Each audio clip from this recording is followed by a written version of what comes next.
अर्थशास्त्र विषय जो कि कला और वाणिज्य दोनों ही संकाय के लिए लागू है, उसकी त्रैमासिक परीक्षा 2022 सरकारी स्कूलों में आयोजित हो चुकी है। और इस वीडियो में इस प्रश्न पत्र के वस्तुनिष्ठ प्रश्नों के हल लेके आया हूँ। तो आइए बिना समय नष्ट किए इन प्रश्नों को हल करने का समझने का प्रयास करते हैं। सबसे पहला प्रश्न इसमें आया हुआ था जिसमें कि सही विकल्प चुनकर लिखिए, और सही विकल्प चुनकर लिखिए में आपको यानी कि वस्तुनिष्ठ प्रश्न है और यहाँ पर 4 विकल्प में से एक विकल्प सही बताना था। तो पहला प्रश्न इसके अंतर्गत है, अनुसंधानकर्ता द्वारा स्वयं संकलित किए जाने वाले आंकड़े क्या कहलाते हैं। तो जब अनुसंधानकर्ता स्वयं आंकड़े संग्रहित करता है, संकलित करता है, तो वह आंकड़े कहलाते हैं प्राथमिक आंकड़े। अगला प्रश्न, जब समग्र की प्रत्येक इकाई का अध्ययन किया जाता है तो इसे कहते हैं संगणना अनुसंधान।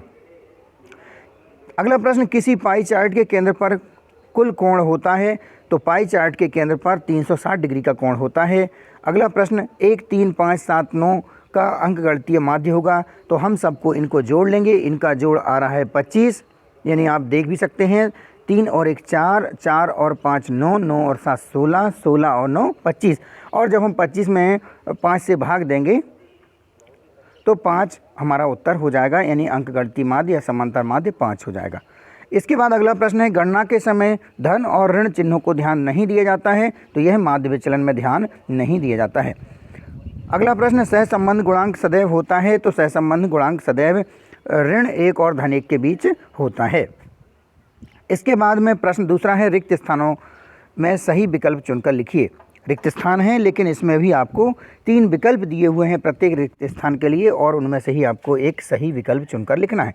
तो पहला है, पूर्व में उपयोग में आए हुए समंक रिक्त स्थान समंक कहलाते, जिसमें आएगा द्वितीयक समंक कहलाते हैं। अगला प्रश्न है कि वर्गीकरण ही रिक्त स्थान का आधार है। तो यहाँ पर वर्गीकरण ही सारणीयन का आधार है। अगला प्रश्न है, सारणीयन तथा वर्गीकरण एक दूसरे के रिक्त स्थान हैं। तो सारणीयन और वर्गीकरण एक दूसरे के पूरक हैं। अगला प्रश्न है, रिक्त स्थान चित्र गोलाकार होते हैं। तो वृत्तीय चित्र गोलाकार होते हैं। बहुलक का मूल्य वह है जिसकी आवृत्ति रिक्त स्थान होती है। तो यहाँ पे आ जाएगा अधिकतम, यानी बहुलक वह मूल्य है जिसकी आवृत्ति अधिकतम होती है। अगला प्रश्न है, प्रमाप विचलन सदैव रिक्त स्थान से निकाला जाता है। तो प्रमाप विचलन सदैव माध्य से निकाला जाता है। इस रिक्त स्थान में आएगा माध्य। सहसंबंध गुणांक का प्रतिपादन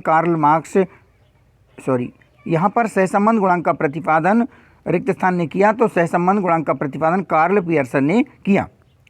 सही जोड़ी बनाकर लिखिए। तो यहाँ पर मैंने एक तीर के माध्यम से बता दिया है, लेकिन आपको अगर परीक्षा में प्रश्न ऐसे आते हैं तो आपको जैसे स्तंभ आ में जो प्राथमिक समंक है उसके सामने आपको लिखना चाहिए वहाँ पर मौलिक समंक। यहाँ पर तीर के माध्यम से समझाया गया। तो प्राथमिक समंक क्या होते हैं? मौलिक समंक होते हैं।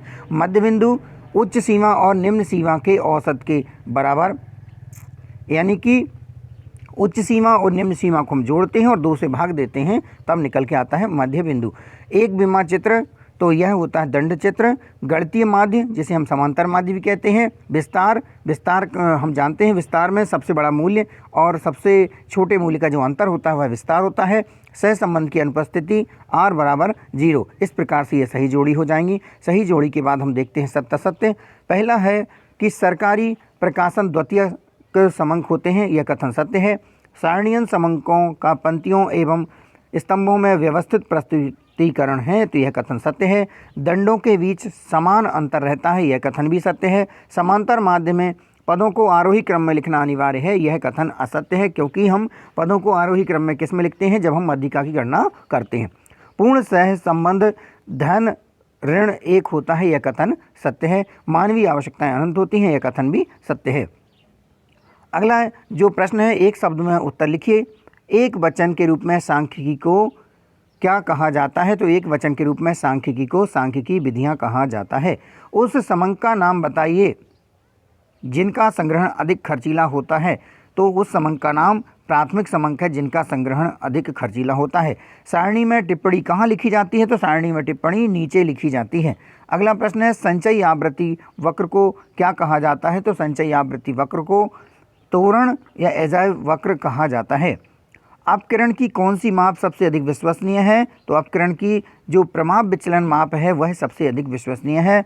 सहसंबंध की श्रेणी अंतर विधि का प्रतिपादन किसने किया? तो यह किया स्पीयरमैन ने।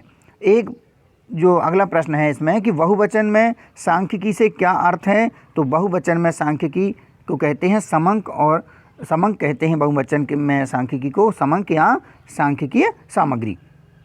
इसके बाद प्रश्न क्रमांक 6 से ऐसे प्रश्न हैं जो कि आपको इनके उत्तर अधिक शब्दों में लिखना थे, यानी वस्तुनिष्ठ प्रश्न ये नहीं है, तो इनके उत्तर आपको आगामी वीडियो में मिलेंगे। आप इन प्रश्नों को देख सकते हैं। यह वीडियो शासकीय और अशासकीय दोनों ही विद्यालय में पढ़ने वाले विद्यार्थियों के लिए उपयोगी है, क्योंकि यहाँ पर जो प्रश्न आए हुए हैं ये प्रश्न वार्षिक परीक्षा की दृष्टि से भी काफ़ी महत्वपूर्ण हैं। वार्षिक परीक्षा में भी इस प्रकार से प्रश्न पूछे जाते हैं और मुझे पूरी उम्मीद है कि इस वर्ष वार्षिक परीक्षा में इन प्रश्नों में से ही बहुत से प्रश्न आएंगे।